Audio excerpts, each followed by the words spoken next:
आताच हा पारितोषिक वितरण सोहळा ज्यांच्या शुभहस्ते संपन्न झाला ते नगरपालिका शिक्षण प्रसारक मंडळाचे प्रशासन अधिकारी आदरणीय बनसोडे साहेब आपल्याला मार्गदर्शन करून मीटिंगसाठी गेलेले आहेत। व्यासपीठावर उपस्थित असलेले आमच्या संस्थेचे विद्यमान सचिव आदरणीय कवठाळे सर, या शाळेचे मुख्याध्यापक सन्माननीय वाघमारे सर, यासोबतच पालक प्रतिनिधी आदरणीय डॉक्टर गायकवाड साहेब, देशपांडे सर, उपस्थित सर्व शिक्षक बंधू भगिनी आणि पालक बंधू भगिनींनो, मित्रांनो, आज किती जणांना या ठिकाणी बक्षीस मिळालं? हात वर करायचे। यांच्यासाठी जोरदार टाळ्या वाजवा सर्वजण। मी तर फार बोलणार नाही कारण वेळेचं भान मला चांगलंच आहे। फक्त मी तुम्हाला एक गोष्ट सांगणार आहे। गोष्ट किती जणांना आवडते रे? मलाही आवडते, माझाही हात वर करतो मी। एकदम छोटी गोष्ट काळजीपूर्वक ऐकायची। ती गोष्ट झाल्यानंतर मी तुम्हाला प्रश्न विचारणार आहे आणि त्यासाठी गोष्ट काळजीपूर्वक ऐकायची आहे। हात खाली घ्या। तत्पूर्वी एक प्रश्न विचारतो, तुमच्या गणवेशाचा, आजच्या गणवेशाचा रंग कोणता? ऐकू आलं नाही मला। आज सकाळी तुम्ही किती वाजता आलात? 7 वाजता। कडक ऊन होते की थंडी होती? मला सुद्धा खूप थंडी वाजली, कुडकडत मी आलो। पण मित्रांनो एक सांगतो, तुमच्या गणवेशाचा रंग आणि सकाळचं एक सुंदर नातं आहे, कारण सकाळी उगवलेल्या सूर्याची किरण ही सोनेरी आणि पिवळी असतात। म्हणजेच काय तर तुम्ही उगवती सूर्यांची किरण आहात। तुम्ही या शाळेचं, या गावाचं, या राज्याचं आणि या देशाचं भविष्य आहात। मग हे भविष्य कसं असायला हवं तर त्याच्यासाठी एक मिनिटाची छोटीशी गोष्ट सांगणार आहे। आपल्या काय गोष्ट झाल्यानंतर त्याच्यावर मी तुम्हाला प्रश्न विचारणार आहे, त्यामुळं तुम्ही तिथं जरी बसलेला असलात तरी तुम्ही तुमचे कान माझ्याकडे द्यायचे। दिलेत माझ्याकडे कान? ऐकू येते गोष्ट सांगतो। एकदा एक चित्रकार असतो, मूर्तिकार असतो, शिल्पकार असतो। त्यानं खूप सुंदर भव्य अशी मोठी मूर्ती तयार केलेली असते, प्रचंड मोठी मूर्ती तयार केलेली असते। सगळ्या जगात त्याचा गाजावाजा झालेला असतो आणि त्या मूर्तीचं अनावरण, प्रकाशन होणार असतं, ती लोकार्पण होणार असते। आणि मग त्यावेळेस त्या मूर्तीचं लोकार्पण होत असताना त्याच्या आधी सगळे पत्रकार त्या ठिकाणी जमा होतात।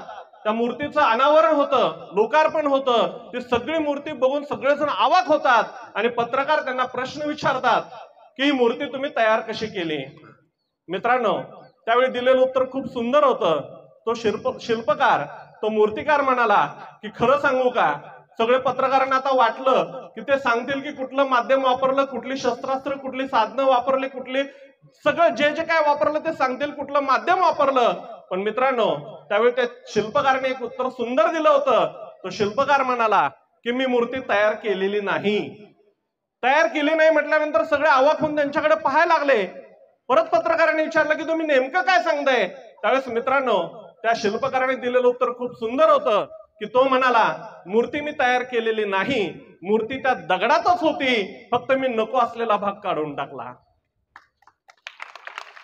मित्रांनो, या गोष्टीचा सार म्हणजे इथं बसलेल्या प्रत्येकाच्या मध्ये एक सुंदर चित्रकार असतो, एक सुंदर वक्ता असतो, एक सुंदर शिल्पकार असतो। फक्त अडचण एवढीच असते की नको असलेले अनेक भाग आपल्या व्यक्तिमत्वाला चिटकलेले असतात, नको असलेल्या अनेक गोष्टी आमच्या व्यक्तिमत्वाला चिटकलेल्या असतात आणि त्यामुळं आमच्यातली ती कर्तृत्वाची मूर्ती समाजासमोर येत नसते। आज ही मुलं का सन्मानित झाली तर यांनी यांच्यातला वक्ता ओळखला, यांनी यांच्यातला चित्रकार ओळखला, यांनी यांच्यातला रांगोळी काढणारा कलाकार ओळखला, यांनी यांच्यातला डान्स करणारे कलाकार ओळखला आणि म्हणून त्या सन्मानित झालेले आहेत।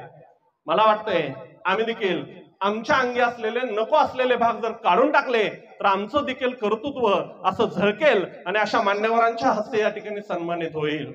मग आमच्या अंगी असलेले नको असलेले घटक कोणते आहेत तर सगळ्यात महत्वाचा घटक म्हणजे आळस। कोणता घटक आहे? असं आता देखील बऱ्याच जणांच्या अंगी आहे बघा।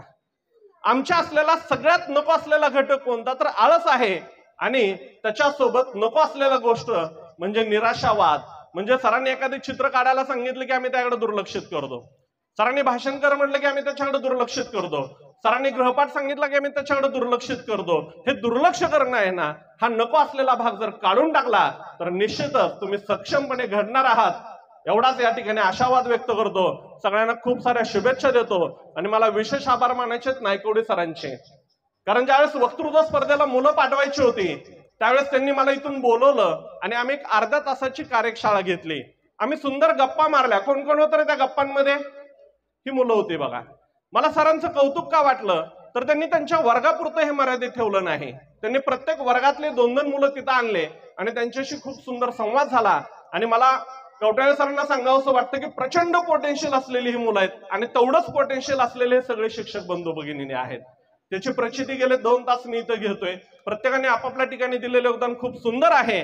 या निमित्तानं या नवीन मराठीचा जो कर्तृत्वान इतिहास आहे तो तेवढाच सोनेरी राहणार आहे हा आत्मविश्वास मला या ठिकाणी जाणवतोय. त्याबद्दल मी सर्व शाळा प्रशासनाचं अभिनंदन करतो आणि तुम्हा सर्वांचंही अभिनंदन करतो आणि या ठिकाणी थांबतो. धन्यवाद.